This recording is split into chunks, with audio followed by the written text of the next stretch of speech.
Sanitation element number 3, prevent cross-contamination. Prevention of cross-contamination is covered in Title 21, Part 12311, B3, and prevention of cross-contamination is covered in Title 21, Part 120.6, A3. We're required to prevent cross-contamination, employee practices to prevent cross-contamination, separation of raw and ready-to-eat foods to prevent cross-contamination, considering our plant design to prevent cross-contamination. This training was specifically developed to assist seafood and juice processors to meet the regulatory requirements of 21 CFR 120 if you're a juice processor, and 21 CFR 123 if you're a fish and fishery product processor. Within those regulations, there's a requirement of the prevention of cross-contamination from insanitary objects to food, food packaging material, and other food contact surfaces, including our utensils, gloves, and outer garments, and from raw product to cooked product. So the 8 areas of sanitation, one we're covering right now, prevention of cross-contamination, number 3, is covered in 21 CFR 120.6A3 and 21 CFR 123.11B3. These areas of sanitation, prevention of cross-contamination, are required to be in compliance with 21 CFR 117, subpart B. So I've highlighted some areas in 117 subpart B where cross-contamination is a concern, regard to our personnel, in regard to the plant, the construction and design, and there'll be many other areas within 117 that cross-contamination is a concern. So you as a processor need to get into 117 and look for areas where cross-contamination is concerned, monitor those areas, track those areas as your 120 and 123 requirements. 21 CFR 117 subpart B covers the people, covers the environment. Just remember that. So what is cross-contamination? Cross-contamination is the transfer of biological or other chemical contaminants to food products from raw foods, from food handlers, or the food handling environment. The type of cross-contamination most frequently implicated in foodborne illness occurs from pathogenic bacteria or viruses and are transferred to ready-to-eat foods.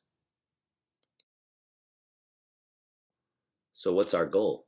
Our goal is to prevent cross-contamination from insanitary objects to food, food packaging material, and other food contact surfaces, including, don't forget, utensils, gloves, and outer garments.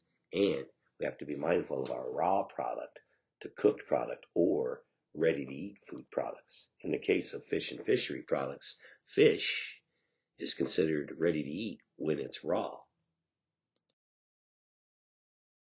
So there's some common daily practices that we can put in place to prevent cross-contamination, like having adequate separation of raw and cooked or ready-to-eat product. Make sure that we're handling those products in a manner during processing activities have this separation. Adequate separation or protection of products in storage, in our coolers, in our freezers, in our dry storage areas. Make sure that we have appropriate food handling, or make sure that our processing areas and our equipment are adequately cleaned and sanitized. Be mindful of our employee hygiene and have some type of dress code and hand washing policies and practices to prevent cross-contamination. Be mindful of other employee food handling practices and the use of utensils and how employees move about or the traffic in your facility.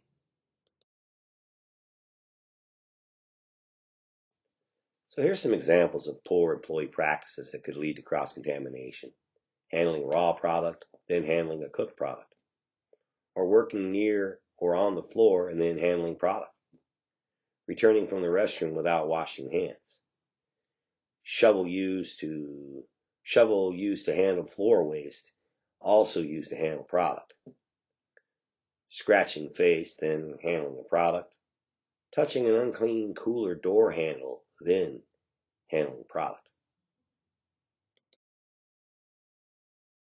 So what can you do if you reveal or during monitoring find an area where cross-contamination has occurred?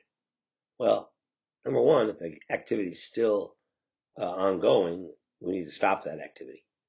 If necessary, we need to stop it, and we need to then correct the activity, find out what was produced since the last good check. If we can, perhaps reprocess, repack, whatever it is with that product, and then do not start the activities again until the situation has been corrected. We may need to throw some foods away some product away in this particular scenario. So we want to make sure that we take steps to prevent contamination from reoccurring. That's going to be a big deal. All right, so make sure it doesn't happen again. And then, of course, like I said, evaluate product safety. If it's necessary, divert, reprocess, discard. And then we want to make sure we document these activities, track these things. Although our monitoring documents and the recording of the monitoring may list designated periods for checks for specific activities with regard to cross-contamination, like morning and afternoon, or every 2 hours, every 4 hours, be mindful that cross-contamination should be monitored throughout the day, 24/7, 365. Now, with regard to fish and fishery products or seafood products, some raw products are ready to eat, but some cooked products are considered ready to eat. So we need to be mindful that these ready to eat products are not contaminated. So cooked shrimp with no other additional cooking, or other cooked shellfish with no other cooking requirements, smoked fish or shellfish with no other cooking requirements, dried, pickled, cured fish or shellfish, surimi products, various seafood salads, crab salad, tuna salad, heat and serve entrees. And the heating activity is not a kill step, it's just a preference for warming the food. Mollusk and shellfish to be eaten raw, and of course, our ever so popular sashimi or sushi, fin fish to be eaten raw. Those are ready to eat foods, or raw, considered ready to eat. And we need to be very mindful with cross contamination, how we store, how we handle these type of products. So where are these pathogens coming from that could contaminate our finished products, our juice products, our fish and fishery products? Obviously, food handlers, seafood handlers, and other plant personnel and various products. Now, raw seafood could be a contaminant, right, to finished product that's been cooked or is ready to eat. Utensils, equipment, and then just in general the environment. Could be air, could be water, could be other surfaces. So these pathogens, these ubiquitous pathogens like Listeria, Salmonella. So your goal is to ensure that the product handled and or processing procedures prevent cross-contamination of juice or seafood products by raw materials, ingredients, or processing operations. Remember, our products are products of their environment. We have to prevent cross-contamination. Be mindful to separate raw and ready-to-eat products when receiving products or other raw material or ingredients, during processing or handling operations, during storage, and during transportation, shipping. During processing, we can have separate areas for handling raw products and another area for ready-to-eat products. We could have a policy, procedures, programs where we're controlling the movement of equipment from one area to another area, and policy, procedures, programs controlling the movement of our employees from raw areas to ready-to-eat areas. If we're going to move somewhere, we want people moving from ready-to-eat to raw. We want to be mindful of cross-contamination during processing.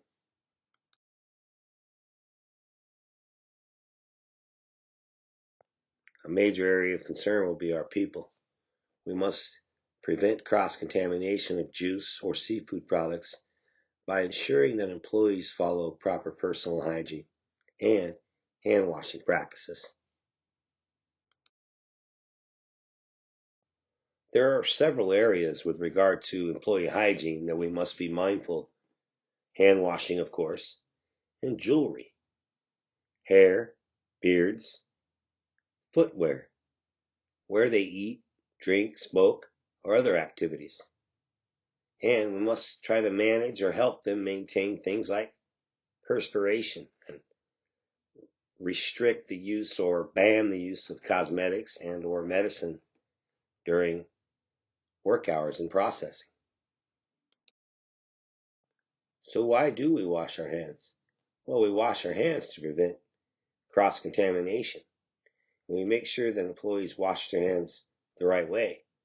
Turns out that most people don't routinely wash their hands. Many people. Hand washing is not conducted properly if they do, and a lot of folks maybe just don't understand the importance of hand washing and how to properly hand wash. So this is something we need to make sure that we keep high on the Richter scale, shall we say, and make sure things are happening. So how do you wash your hands? Well, number one, wet your hands with warm water, preferably 110 degrees or as hot as you can stand. Apply soap and lather for 15 to 20 seconds. Make bubbles. Pay particular attention to between the fingers and under fingernails. Doo-doo might be there. Sing happy birthday or row, row, row your boat 2 times. After that, rinse. Then, dry your hand with a disposable paper towel and, most importantly, avoid recontamination after all that. So, when should I wash my hands? After touching bare human body parts other than clean hands and clean exposed portions of arms. After scratching your ass. After using the toilet room. After coughing, sneezing, using a handkerchief or disposable tissue, using tobacco, eating, or drinking. After handling soiled equipment or utensils. During preparation, as often as necessary to remove soil and contamination and to prevent cross-contamination when changing tasks. That's when you should wash your hands and arms. If you are management, you need to develop policies, procedures, programs for this stuff. If you aren't management, you need to get with management and say, hey, why don't we create policies, procedures, programs for this stuff that outline when to wash hands, how to wash hands, where to wash hands, what kind of symptoms we should report, what happens with a sick employee, what kind of training requirements are we going to have, and then how we can monitor and enforce these activities. And then we want to make sure that, of course, the training is conducted and all the employees need what they need, to carry out these activities to prevent cross-contamination. Sanitation element number 3, prevent cross-contamination. For juice processors, 21 CFR 120.6A3 states you must prevent cross-contamination, you must monitor it, you must correct it, you must document the monitoring and corrections of it. 21 CFR 123.11 B3 for fish and fishery products states the same. You must monitor to prevent cross-contamination, you must correct cross-contamination, you must document the monitoring and correction of contamination.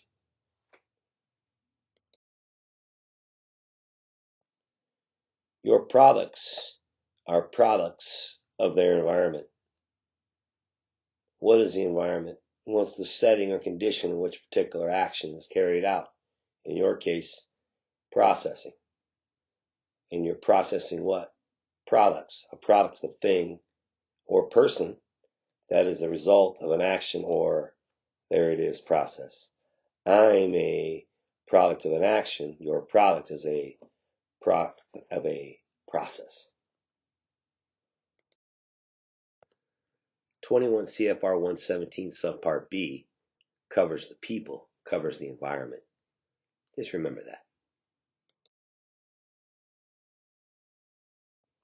In order to meet the requirements of 21 CFR 120.6 and 21 CFR 123.11, you must prevent cross-contamination in accordance with 21 CFR 117 subpart B. All right, good job. Prevent cross-contamination. Make sure you complete the quiz, review any attachments. Thanks for choosing 123 Food Handler.